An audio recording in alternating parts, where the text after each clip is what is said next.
need a mortgage to buy a home, you probably shouldn't actually be doing what? I don't know what to fill in the blank on that You one. probably shouldn't even be buying that home because you really can't afford it. Your affordability is on, they have to extend the terms, right? Trump was trying to do a 50-year mortgage. Why? Because the longer term, the more affordable it can become. But the only reason you would have to extend it, let's think about if you have debt. The only reason you should refinance your debt is because you can't afford your debt. So they extend the term. So the longer the term, the less affordable that thing really is for you.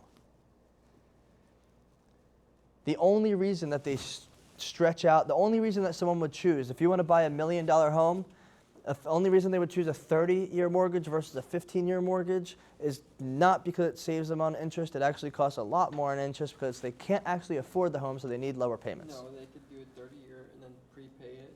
They could, but you might as well just get a 15-year in the first place. No, because if you get a 15-year in the first place, your monthly payment's higher. And that's my point. Yeah. But the point is, if I'm buying an investment property, I'm gonna go with a 30-year fix with no prepayment penalty because now, like God forbid, like you just said, like there's there's things that you don't know what to like the market could crash or something could happen. Yep. Now I'm stuck at a 15-year mortgage where my cash flow is now tighter in comparison to just having that lower monthly payment. I agree with you as the consumer, but we already established that the faster you pay off your loan, as per Crystal's, not necessarily the less interest. Yes, you're right, but also the faster you get your interest. Would you rather get $1,000 in interest over the course of 10 years, or would you rather get $800 of interest this year?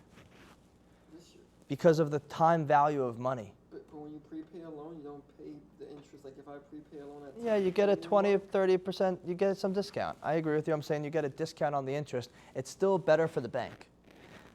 You want to have a shorter term period with a higher interest. The shorter the term and the higher the interest, the better for the bank. The longer the term and the lower the interest, the better for the consumer. And he's saying that if you are the bank, who's the benefit ultimately? You. The bank and the consumer want two different things. The bank wants a lot of interest right now. The consumer wants a little bit of interest stretched over a lifetime. Yeah, because then you can prepay whenever you want. It's really because you get lower monthly payments, dude. That, and you could also I agree with you, but the percent of the population that you're talking about that does that and that actually is investing and using their primary residence as an investment property and that's investing in real estate and thinking about their payments so they can opportunity cost get more rental income is less than 5% of the population. And if you look at the definition of mortgage, Yeah, definition of mortgage is very, what does it mean? like you're like Death pledge. Yeah, death pledge.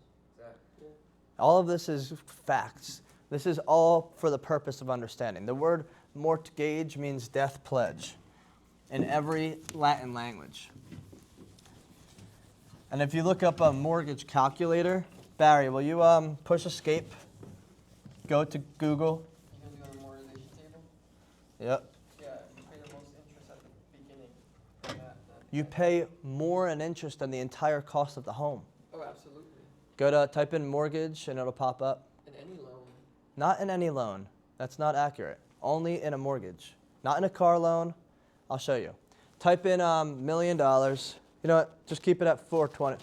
Keep it at, it doesn't matter what the price is. Keep it at 4. Put 20% down. Do 30 years, 6%. That's cool. Go to the amortization part right there. Click. The loan amount is $340,000. The interest on the loan is $397,000. You are paying more in interest than you are for the loan. This all 100% of this money goes to who? The bank. Now change 30 years to 15 years on the left. Wait, hold on. Hold on. It was 396, I think it was. 340, 176. Now the question is this better for the bank or the consumer? That's better for the consumer. Of course, and it's better for who? The bank, I guess, because they get that in shorter time. Because then they can take this money and go do what? Flip it. The difference between this is 30 years and 15 years. If you take $176,000, all that they need to do is to double this money is get a 7.2% increase over 10 years. Well, wait, the 30-year mortgage, they get $395, the 15-year, they get $176. Yeah. You're saying it's better for the bank to do the 15-year? Yes, because they can go invest that money and make more than $395 over the next 15 years. But in 15 years on the 30, they still get the 176, don't they? Say it again. Like, in the 30-year loan, Uh-huh. at the 15-year mark, they're still making the same money as if they did the 15-year, right? Or No, they get more. They're going to get more than that because of the 15-year amortization. mark? Yeah, at the 50. Go back to the 30 year. Go back to 30 years back. So 176 times 2, what's that? It's 352. Yeah, it's 352. So they get like Update. $40,000. Yeah, but you can also, using the rule of 72, all they have to do is get 7.2% over 10 years, which they're gonna go take that money and flip it in more mortgages. They're gonna make more. They're gonna make more than that on another. By taking 176, they can do two 15-year loans. They can do two 15-year mortgages with the same amount of principal, and then go flip that money, and they're gonna end up making double. If they do two 15-year, if you do two 15-year mortgages back to back, you make double the amount of money as a 30-year interest. So you're saying it's bad for them to make money off of? It's easier, it's better for the bank and the consumer, interest-wise and short-term value-wise, for people to do a 15-year mortgage. The only reason they don't is because their mortgage payment is going to be bigger and they can't afford it. And that's why people do 30-year mortgages. Go down, Bear. So like the bank is helping All the way down. the people buy a house. Yeah, helping. Go up. No, go up to the amortization. Go up, up, up, up, up, up, up. Obviously they're making money off of it. They're giving a big Up, chunk up, of up. Up. All right, stop.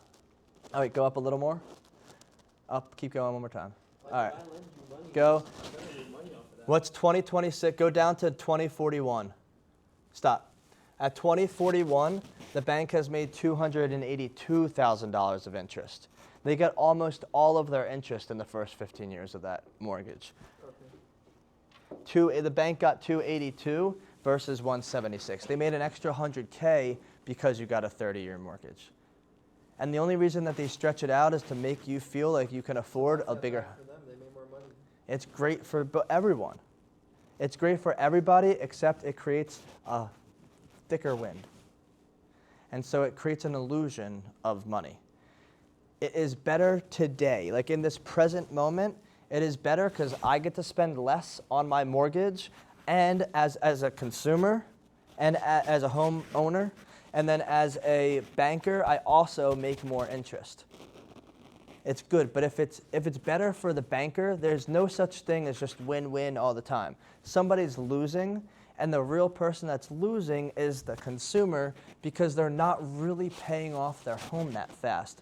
And if anything happens during this 30-year period of time, the bank still owns the home, they got more interest, and they still own the deed. But they can, like in the similar scenario you did there, Yeah. like the 5 and the 15K, picture that as your mortgage payment being your mortgage payment. You can Yeah. at any moment in time call your servicer and just throw money towards the principal.